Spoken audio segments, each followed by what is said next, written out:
Olá pessoal, tudo bom com vocês? Sejam bem-vindos a mais uma aula de cálculo diferencial integral. Hoje nós vamos falar sobre limites, é a continuação. Se você não viu a aula anterior, é importante que você siga aí a sequência das aulas. Vamos então iniciar a nossa aula de hoje?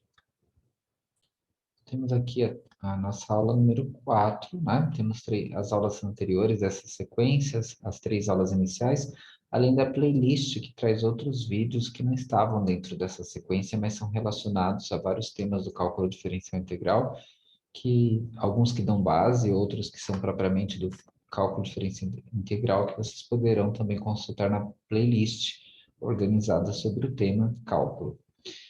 Então, aqui trazer a sequência para vocês. Nós estávamos numa sequência de resolução de limites, e aí, na aula anterior, não chegamos a resolver esse aqui, ó. Como poderíamos resolver esse limite? Aqui nós temos o limite do quociente, né?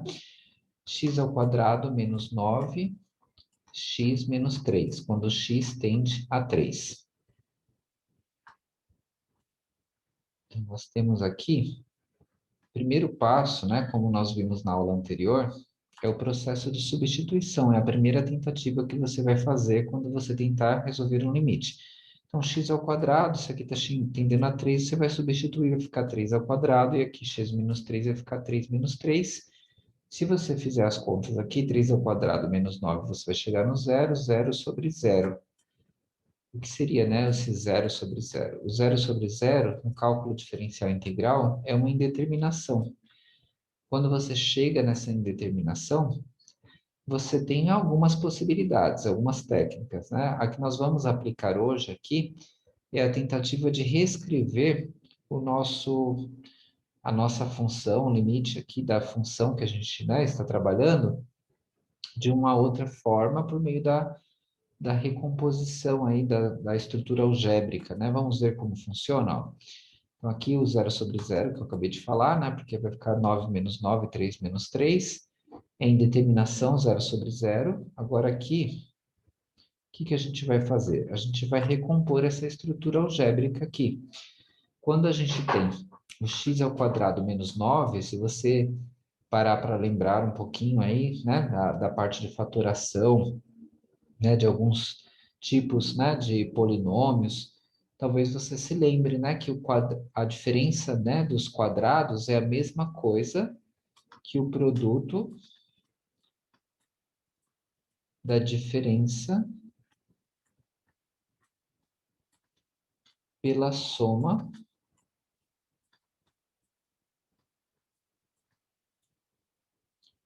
no caso aqui das raízes das duas partes. Então, como assim a raiz das duas partes? Então, aqui, ó, deixa eu só apagar essa parte aqui para mostrar. Então, aqui, ó, vocês teriam, borracha não está disponível, deixa eu colocar o lápis. Então, aqui, se você pegar e tirar a raiz aqui do x ao quadrado, ficaria só x. Se você tirar a raiz aqui do 9, vai ficar o 3, né? Então, você percebe que é uma estrutura aqui que os dois valores estavam ao quadrado. Tanto o x estava ao quadrado, né? Como aqui era o quadrado de 3, que é o 9. Então, você teria a diferença dos quadrados. Quando você tem essa diferença dos quadrados, você pode pegar e trabalhar com a diferença e a soma aqui sendo multiplicados das raízes das partes, no caso, né? A raiz aqui de x ao quadrado, a raiz quadrada de x ao quadrado, você cancelaria, chegaria no x, e a raiz quadrada do 9, você teria o mais 3 e o menos 3 que estão sendo trabalhados aqui. E aí você tem essa nova estrutura algébrica que representa a mesma informação. Isso é um padrão que você vai encontrar toda vez que for a diferença dos quadrados. Se você fizer aqui a distributiva do x menos 3 e o x mais 3, você vai ver que vai chegar, né, quando se faz a junção dos termos semelhantes, no final volta a ser o x ao quadrado menos 9. É a mesma informação reescrita, né, com uma outra estrutura algébrica, né?